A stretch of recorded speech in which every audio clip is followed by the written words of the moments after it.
Dad History. My fellow Americans, welcome to this episode of Dad Bod History, where the drinks are cold and the takes are old. I'm Jake. We got Eric tonight, and we're going to do a little episode where we do the election of 1860. We're going to play a game and see if we can get a different result on the election of 1860 between Abraham Lincoln and Stephen Douglas. But before we do that, we have a word from our sponsors, Transworld Business Advisors. The American workforce is changing faster than ever. Called by some the Great Resignation, it is likely more accurately described as the Great Migration. Today's workers are less content with the status quo, and they are looking outside the box. Business buyers currently outnumber sellers 3-1.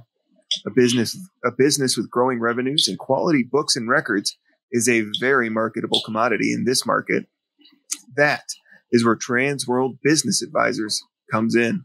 That's right, Jake. With over 40 years of business brokerage experience, our network of professional business brokers offer you connection to the largest and fastest growing brokerage company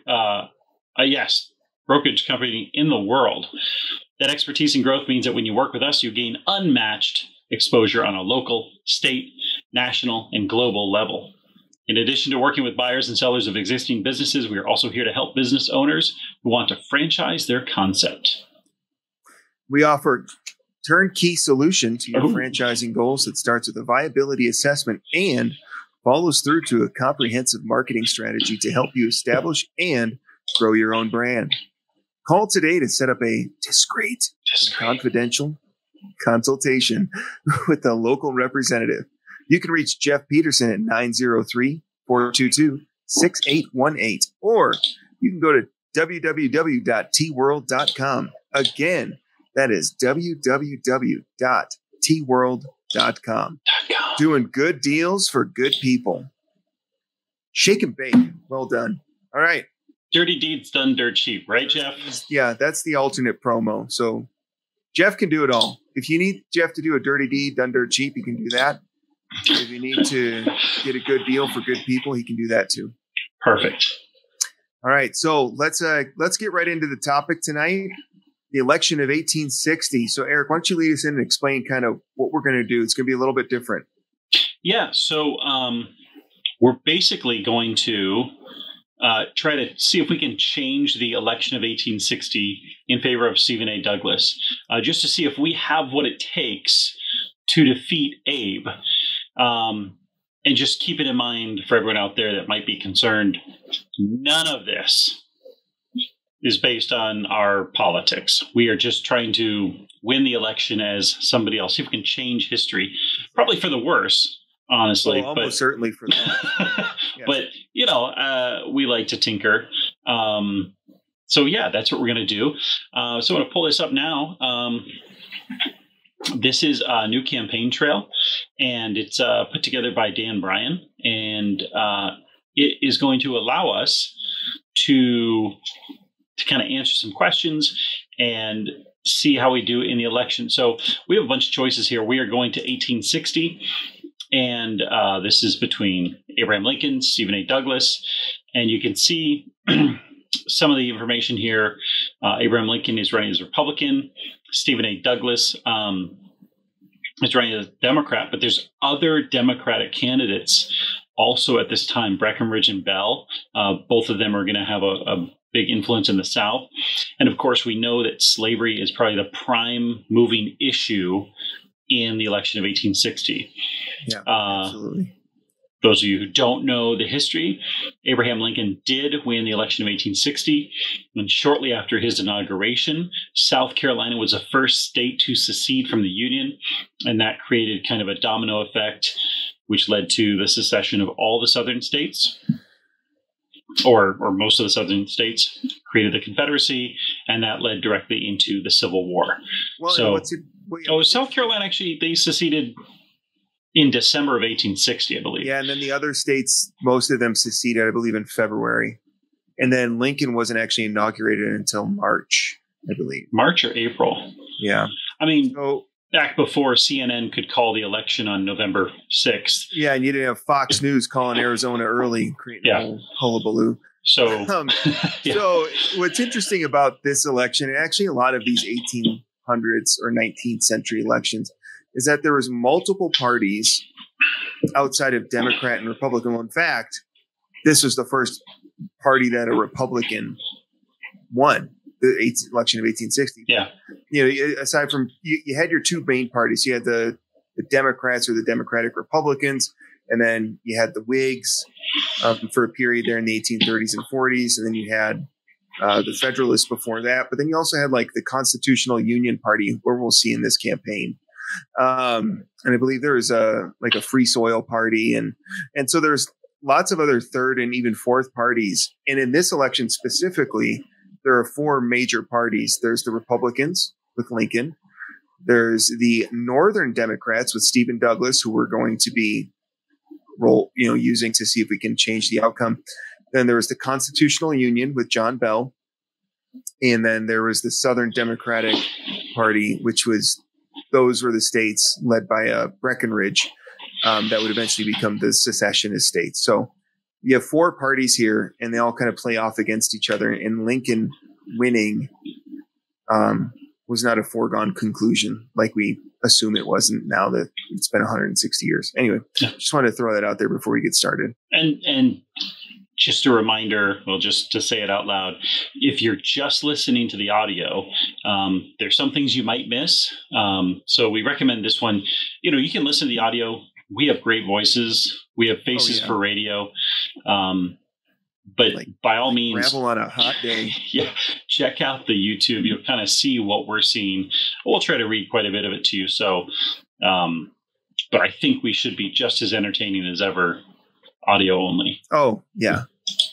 Yeah, let your mind wander. All right, so new campaign. First of all, I love these photos of Dr. Oz, and I'm guessing that's Fetterman. I can't see it because it's kind of covered with the screen share. But yeah, all right. So who are we picking? Well, I think we're going with Stephen A. Douglas again. Do we want to see if we can win with Lincoln? Because it might not be that easy. No. Well, you want to try to win with Lincoln? Maybe see if it was harder. Because what's interesting is there was two Democratic parties. There's the Northern and the Southern. Mm-hmm. More people voted for a Democrat in that election than did a Republican. But Lincoln won the states that he needed to win the Electoral College, and that's how he won. So, I mean, we could try it with Lincoln and see if we can not destroy history. Yeah. And just so everyone's clear, Jake and I recorded this a few nights ago, and the recording just failed to take. So we're giving this another go. So let's try Lincoln. I want to see how this plays out. Yeah, because we tried with Douglas last time, and we did worse than Douglas did. It's not worse. Yeah, we did. It was not successful. He didn't even win his home state.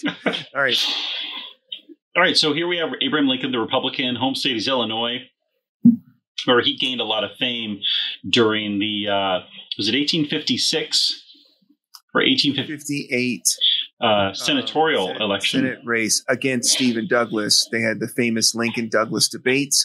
There's 7 debates that took place over the state of Illinois during that campaign.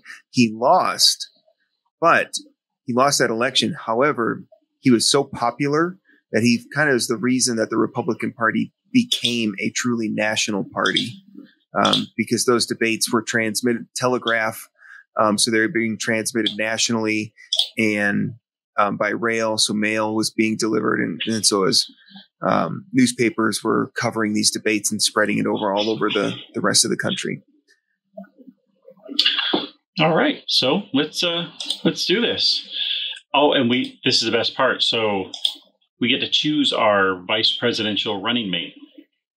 We have Hannibal Hamlin from Maine. He's a longtime opponent of slavery.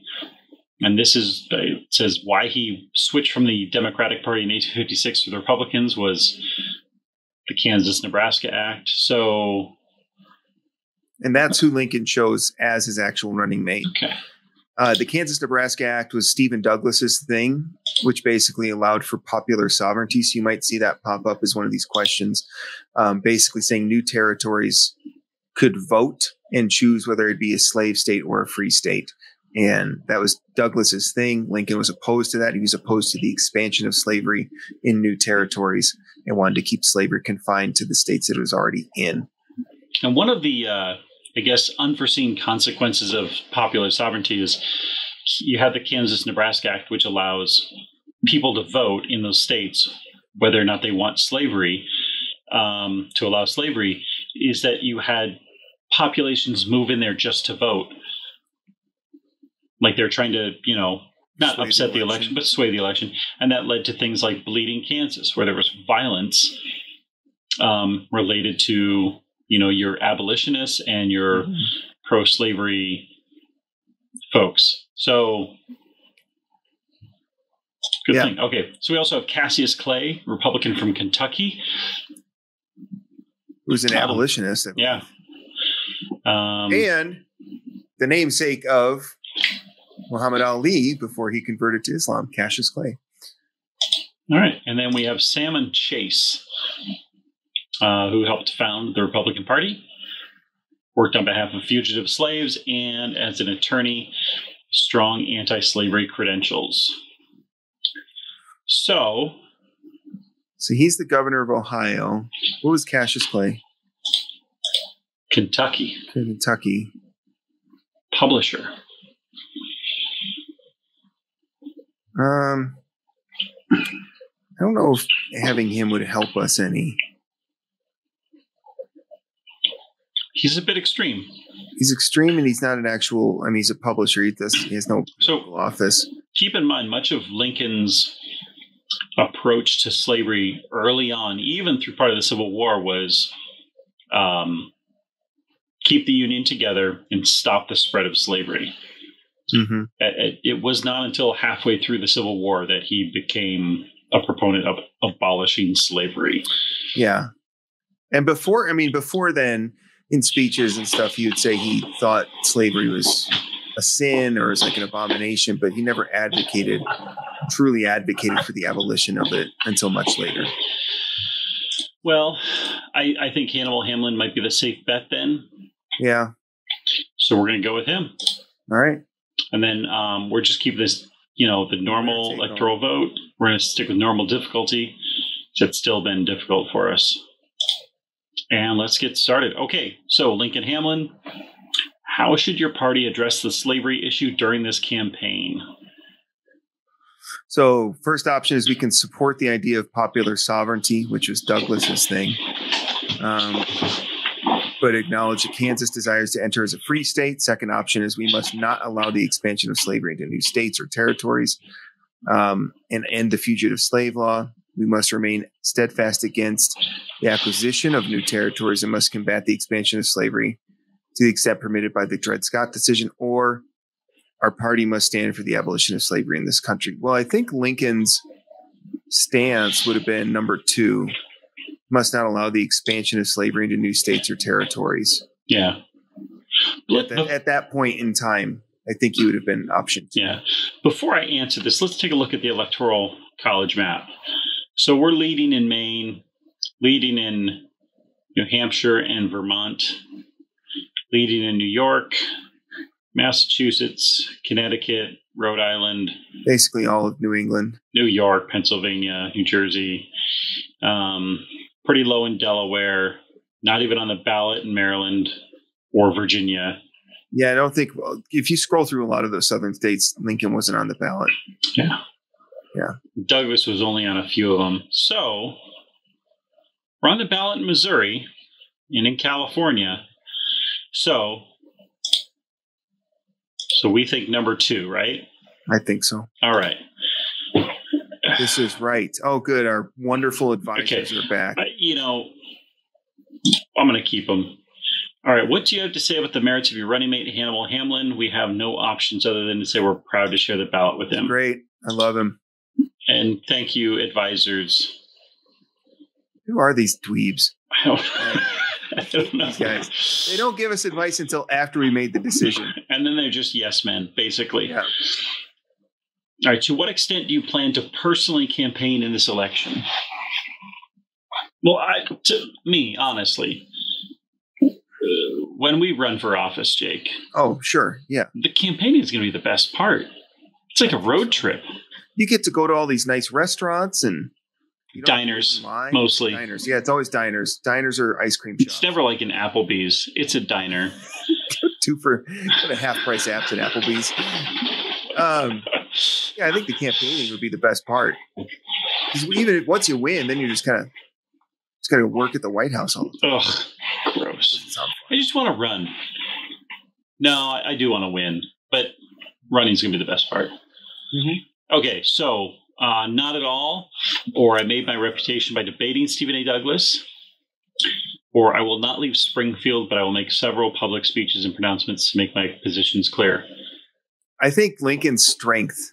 One, I think he did make his reputation by debating Stephen Douglas, and his strength was in his oratory skills. He was a very good speech giver and very great at debating. So I think he should campaign. All right, let's do it.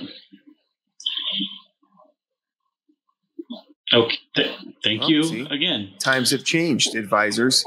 Welcome to the 60s. All right. How aggressively should your party attack the Southern Democrats and John Breckinridge in this election?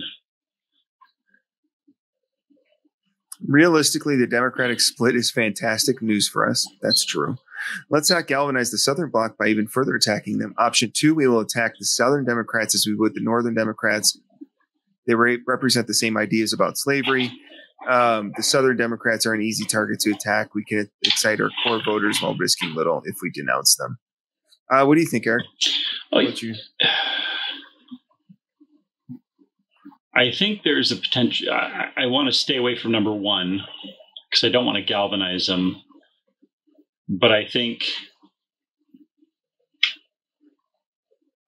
we have to go after both. I think we should go after both. All right, let's do that. Oh, the advisors had nothing to say. Good. It appears your opponents have consolidated a fusion ticket in the states of. All right. I have no options. Pennsylvania, New York, and New Jersey. Great. Noted. Thanks, advisors. Well, let's see how the polls are doing. All right. So it looks like Ohio and Indiana turned a little in our favor. We're leading in Oregon now. Yes. New York got a little less solid, but we're still leading by 5 points. Okay. I think, New Jersey. What's going on there? New Jersey flipped on us. Oh, you can't trust New Jersey. No. That's such a New Jersey thing to do. Can't. All right. By the way, do you have a favorite Pop-Tart, Jake? Oh, my gosh. You know what? As those guys were debating each other or just screaming at each other, I'm like, well, I really like the blueberry frosted Pop-Tart. That's my favorite. I never got into the s'mores or chocolate or like cinnamon. S'mores are good. I'll have the s'mores if they're available. But my preference is the strawberry with no frosting. Really? No frosting? Yeah. Oh, yeah. That's just the. Yeah, it's so good. And at whatever point I discovered the strawberry with no frosting, I was just like, this is good.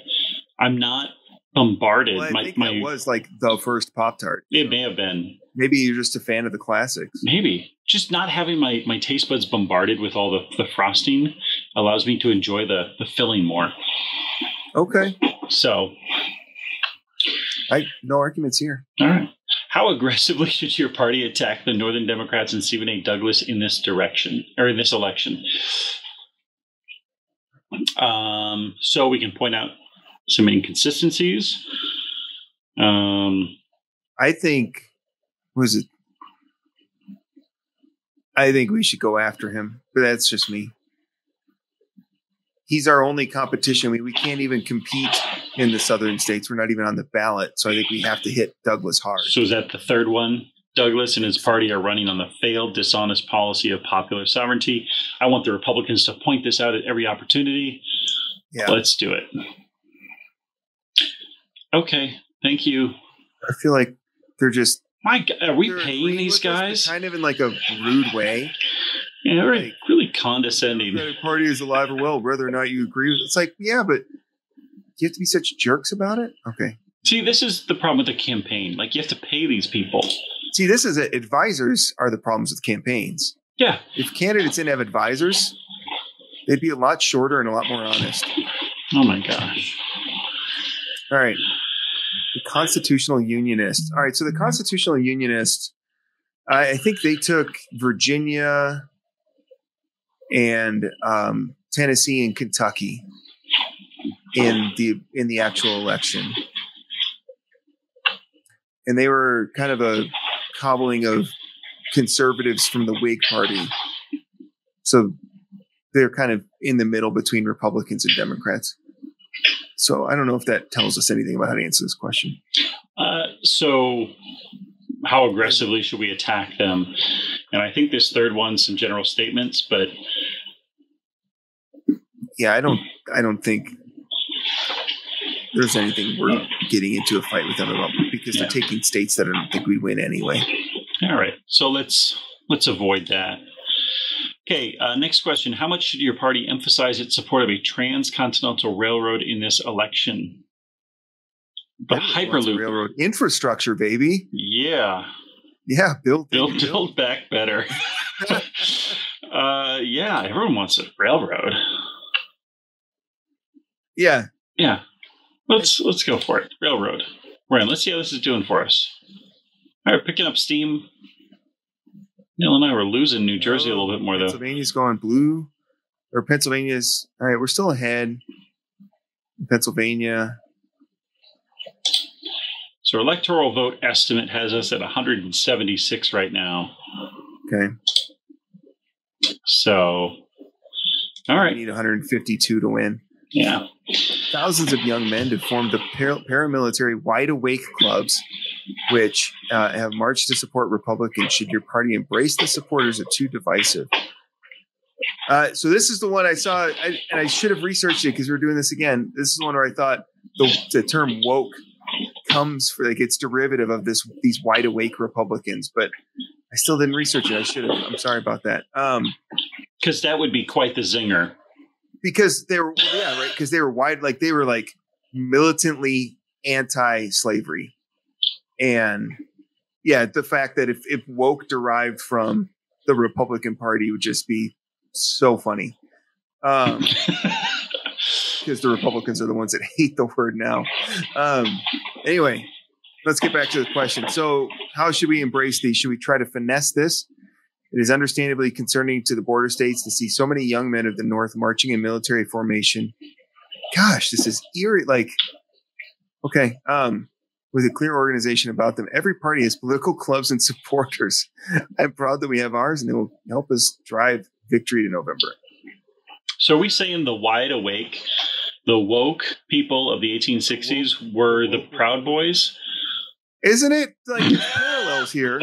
Kind of, right? Yeah. And it's funny. I mean, people have marched with some sort of militancy throughout American history. This is nothing new. I mean, they're kind of on, I guess, on opposite ends of the spectrum. The wide awake Republicans of the 1860s were militant about ending slavery, whereas the Proud Boys are militant about, I don't know, I guess American far-right nationalism. They're militant about, I mean, have you ever looked into them? Legitimately looked into them? No. Well, first of all, they were started on a joke, basically. Similar in some ways to Scientology. Oh, gosh, really? Well, I mean, you remember the whole thing with Scientology was L. Ron Hubbard. Somebody was like, oh, I bet you couldn't start a religion. He was like, wait, I think I could. Oh, yeah, I do remember that. So I think it's Gavin McInnes started the Proud Boys, and he just wanted to start a club, and he made some stuff up, and your initiation ceremony has to do with cereal. It's weird. It's just goofy. It's a weird fraternity. But then they outline several things in there. And one of the things is the group is a Western chauvinist group. Whatever that means, I'm not sure exactly. They say I'm guessing Western, Western culture, Western civilization, and then chauvinist, we know what that is. Yeah. It's just weird. Can I read a couple of quotes here? About William H. Seward, who was campaigning for Lincoln during the election of 1860, he said, "Now the old men are folding their arms and going to sleep, and the young men are wide awake or woke." So there's an article from JSTOR. Do you remember JSTOR from college? Yes. So what about EBSCO host? Yeah. Abolitionists wide awakes were woke before woke, but it sure sounds like the same thing. Because woke means like you're awake to the social issues of the day. Yeah. And so in the 1860s, the social issue of the day was slavery. And so these paramilitary, slightly militant Republicans were wide awake to the evils of slavery. I think that's really cool. Anyway, we still haven't answered the question.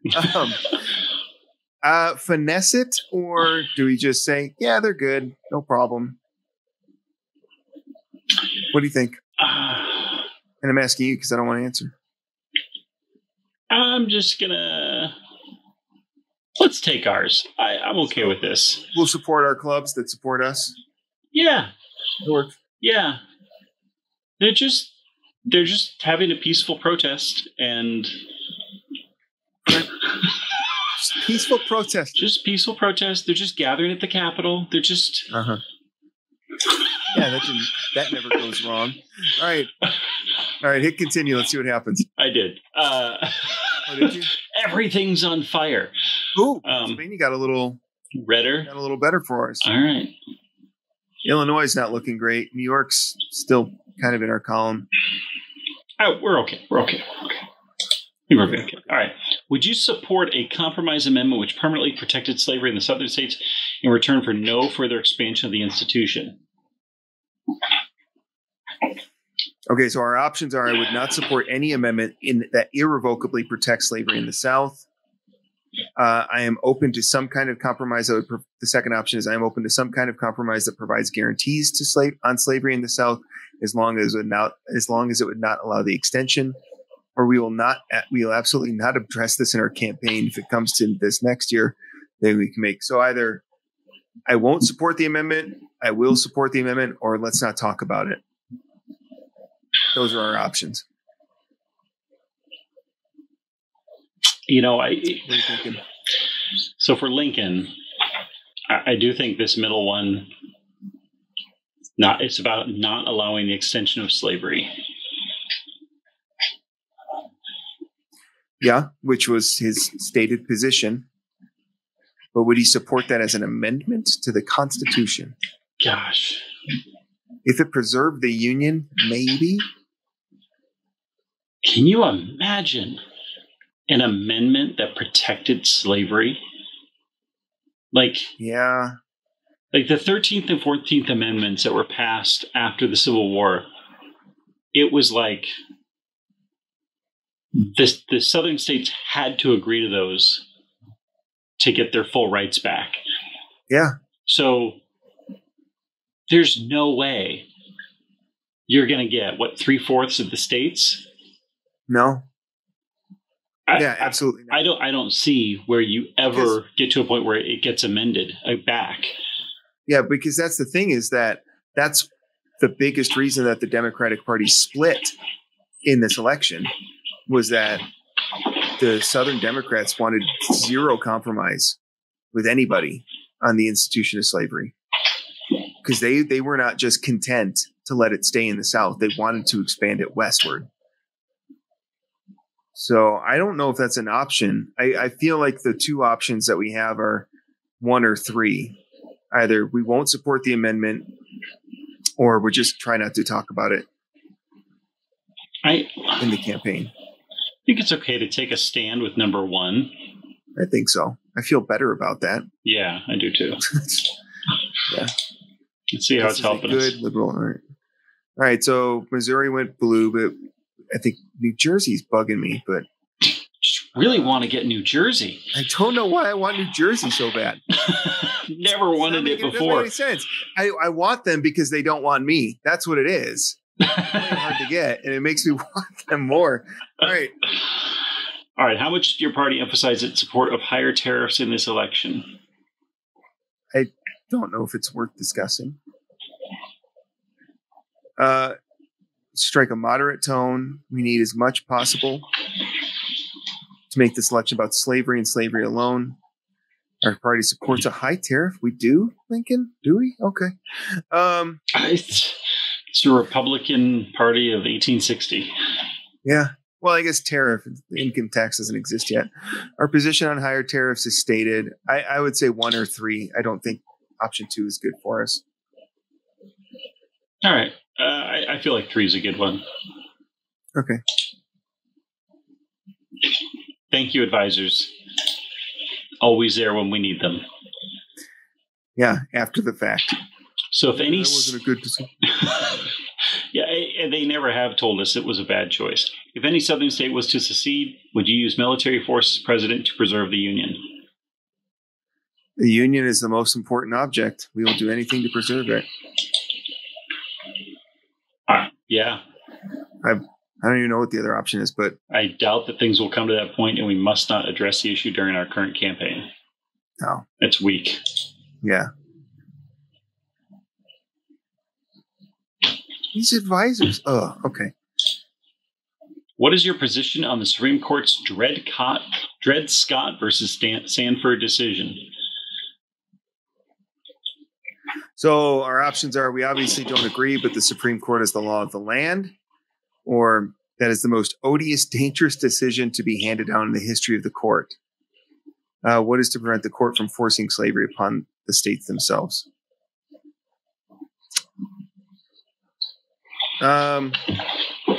So I think, we're not winning the South. That's just not happening.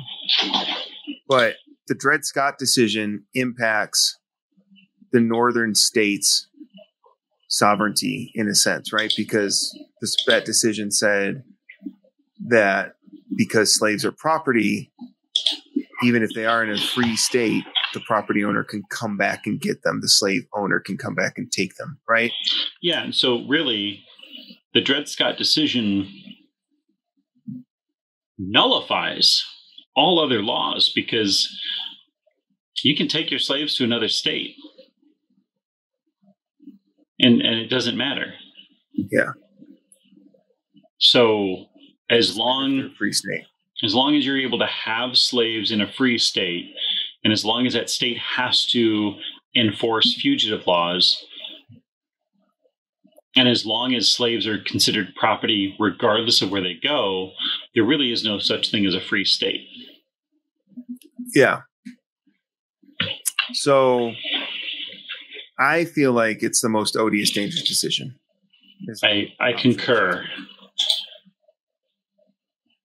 How much should your party... What was that? Oh, if it's where it says new campaign trail, they'll say this is a good answer that will motivate our base. Oh. So how much should your party emphasize its support of a Homestead Act in this election? So the options are, even Northern Democrats support the Homestead Act. Let's stick to issues that we have a distinction to hammer on. Or the core belief of our party is that federal territory should be settled by honest, free, hardworking men and their families. A Homestead Act would be right in line with this philosophy. I don't know. I don't see why there's anything wrong with that answer. All right, let's go with that one. Thank you, advisors. Good. Thanks, guys. Telling us it's right in line with the preferred Republican platform. Do you have anything to say about the efforts of some to reopen the Atlantic slave trade? Really? People wanted to well, yeah, of course they did. Because when did that end? 1820, I think, is when it was officially. Like no more importing of slaves, correct? Yep. So our options are, the fact that this is under consider shows that the South is beyond compromise, or I'm sure that these are just rumors and speculation. I don't think so. I think number one. Yeah, it's South is beyond compromise. Out of line. Should the proposed constitution for the state of Kansas be accepted by Congress and Kansas admitted as a free state?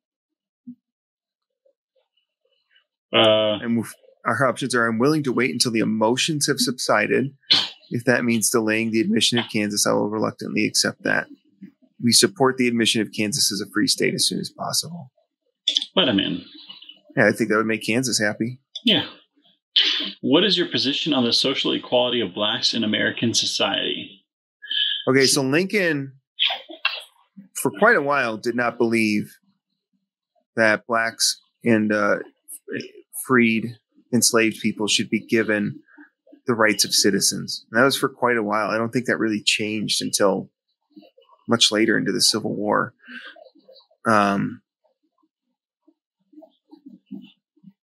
So I think that's his stated position, that he didn't believe that they should be given citizenship, at least at this point in time.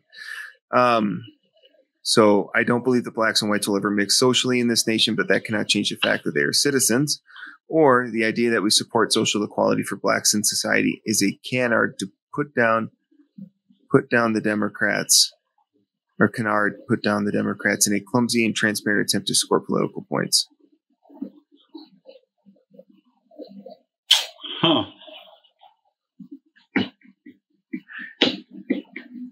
So I think if we pick option 1, that will lose us some of our moderate supporters. Yeah. And I think option 2 would help our moderate supporters. But then I think option 1 would rile up or encourage our more radical base. So I don't know. I honestly don't know how to answer this one. I think 1. I'm willing to live on the edge. Yeah. Let's do it. Your statement seemed to confirm the worst fears of Northern Democrats, which will certainly be further fanned by Democratic operatives. Well, that is what I thought. Best advice you've given me all day, but still. It's the better choice. What is your position on the passage of personal liberty laws by various states to flout the Fugitive Slave Act?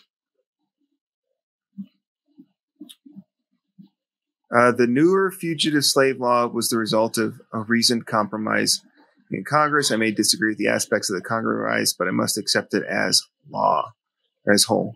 Or option 2, I support personal liberty laws and would favor a repeal or scaling back of the fugitive slave law. Let's try to avoid this issue in the campaign speeches. So I think number 2, I feel better about. Yeah, this is a good one. I think while not everyone in the North is as woke or wide awake, yeah, I think this is something that bothered the North to a great extent because they didn't want to be participating in slavery. Yeah. So I think that one will work. I'll do it. All right. What position should your party take on foreign immigration and nationalization in this election? So we can discuss immigrants as little as possible. We can acknowledge the know-nothing point of view. Or we could say Germans are a key part of our new party and our vote in the Midwest. You know, I like that. Yeah, let's support the Germans. The Germans haven't done anything wrong yet. Yet. Yep. Give them another 60 years. Better to keep the German vote in line. That sounds so aggressive. All right. All right.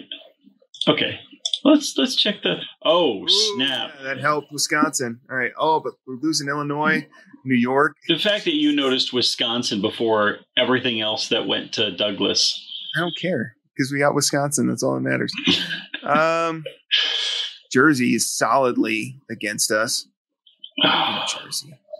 All right, so we got to get these 3 states in line. Damage control. So New York and Illinois. New York to a greater extent. Oh gosh. We're going to change history, and not in a good way. Nope. Do you support the further expansion of the United States into Mexico, Cuba, or the Caribbean? I would have to see the specific situation, or we oppose any effort to extend the current borders. They are plainly driven by the slave states. I feel like option 2, that one is a better one. Sure. Yeah, let's do it. Let's be a little more radical. Got to make some changes. What should your party's position be on the raid of John Brown late in 1859? So, okay. So our options are whatever our private feelings, we have no choice but to denounce extra legal actions, or clearly what John Brown did was illegal, but without obstructionism and provocation of the South on slavery, it would never have come to pass. I think that's a better answer. Yeah, well, I'm going to take a look at the polls again real quick. All right, we got... Who fell back in the line? Oh, it was Missouri. We don't need Missouri. It's Illinois, New York, and Pennsylvania. Oh, jeez. All right. So what do we decide? Do it. Clearly what he did was illegal? Or no, yeah, what he did was illegal. Did it change? Yeah, it flipped. Oh. Trying to trick us. No, stop with the moderates. All right, we're going to have to moderate in these last few questions. Do you have any plans to reach out to your chief rival for the Republican nomination, William Seward, and reconcile? I think that would help.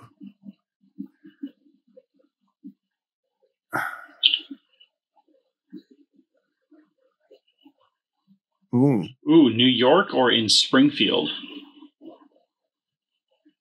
So we meet in New York. That could help us. I think.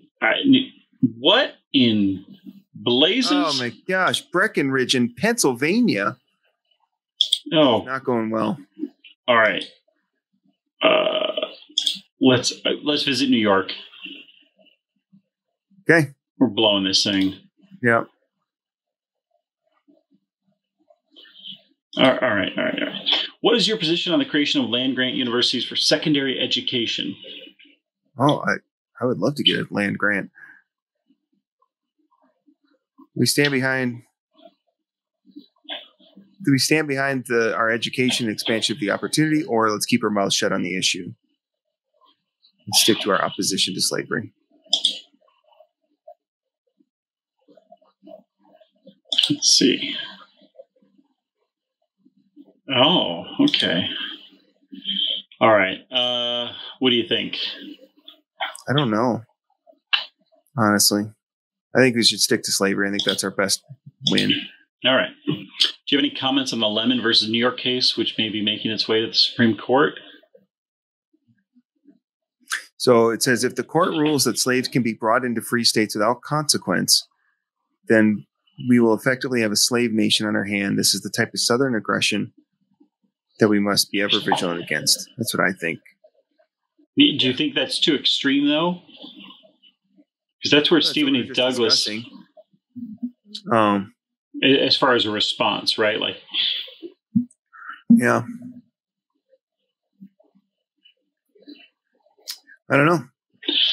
I feel like we should kind of chill, see if we can get the moderates. Oh, okay. Gosh, these guys are not. All right. Well, that helped a little bit. Okay. So, right. Is there a particular state you believe the party should concentrate its resources in during the final days of the campaign? So, New York, everywhere, Ohio, or Illinois? I think New York or Illinois. Yeah, I mean, New York is worth 24 more electoral votes. I think New York is a place to do it. Yep. All right. May God be with us. Jeez, these guys. All right, let's see the results. All right, we got 32 to start. As the polls close.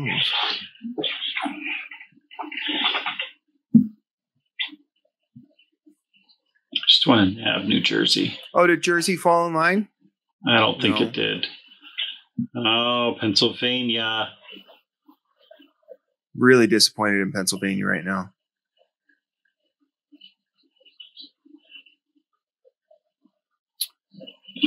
Maryland went to Bell. Michigan. All right, we got Michigan. We got Jersey. Boo. Bell is getting more than he did before, which is good. Got Wisconsin. It's all sewed up now. Oh, lost Illinois. Come on, New York. Finish it up. Are they going to tease us on New York? So right now we have 94. Yes! 91. We got New York. We got New York. Minnesota, Iowa.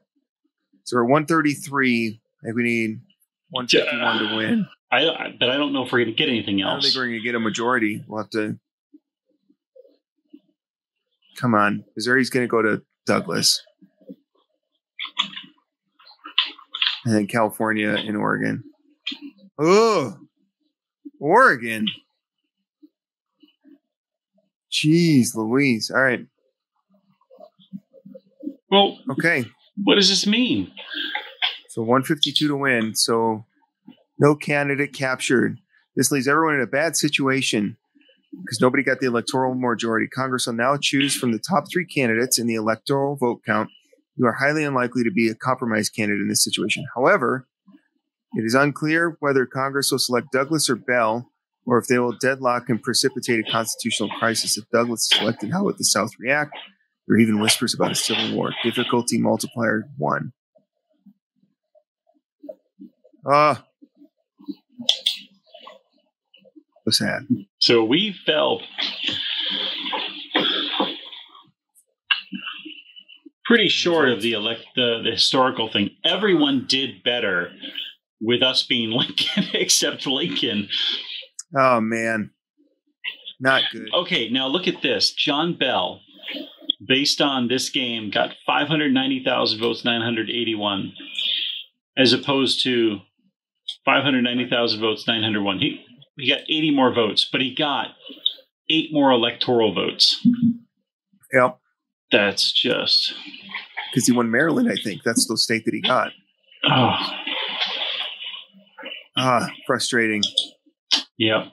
All right, well... Sorry, guys. Sorry, America. We let you down. I mean, constitutional crisis. Dang it. But gosh, wouldn't it, all right. So... There you go. The election of 1860. It somehow is significantly worse than how it actually ended. I mean, maybe I don't believe this, but maybe this is a sign that we shouldn't run for president. No, absolutely not. Because we would have... It's just like is this a training ground? It's like the Agogi. It's just training us to get better at campaigns. Yeah. It's not about winning for me. It's about the experience, right? So it's the friends we made along the way. We made 1,711,666 friends. That's awesome. Oh man, I'm so bummed. And so here's what I'm really bummed about. Good thing going. I would have loved to have seen this new campaign trail game actually play out the constitutional crisis. I also wouldn't mind seeing something like this happen nowadays. I'd love to see nobody got enough electoral votes, so we're just not going to have a president for a year. We'll try to get next year, folks. Yeah. Well, I don't know if that's how that... Because that's what happened with Rutherford B. Hayes, is there was neither candidate won enough. And so basically Hayes made a deal to get the third-party candidates' electoral votes to get over the line. Right? I think that deal was the end of Reconstruction. Wasn't that a similar situation with John Adams and Thomas Jefferson? Yeah, but it was a little different because I remember who the candidate was. Or no, Aaron Burr. Aaron Burr. And Thomas Jefferson. Yeah. Because Hamilton cast the vote in favor of Jefferson rather than Burr. Yeah, because he hated Burr at that point. Yeah. Anyway. Yeah. All right. Well, we didn't do well, but that's okay. Maybe next time. Still fun. Yeah. Yeah. Next time we'll try it again. Oh yeah. All right. Well, that's all we got for tonight. I'm Jake from Dad Bod History. Got Eric here, and thank you guys for joining us. Make sure you like, subscribe, follow. You can find us on TikTok, Twitter, Facebook, YouTube, and wherever you get audio podcasts. Thank you guys so much. Have a great day in history.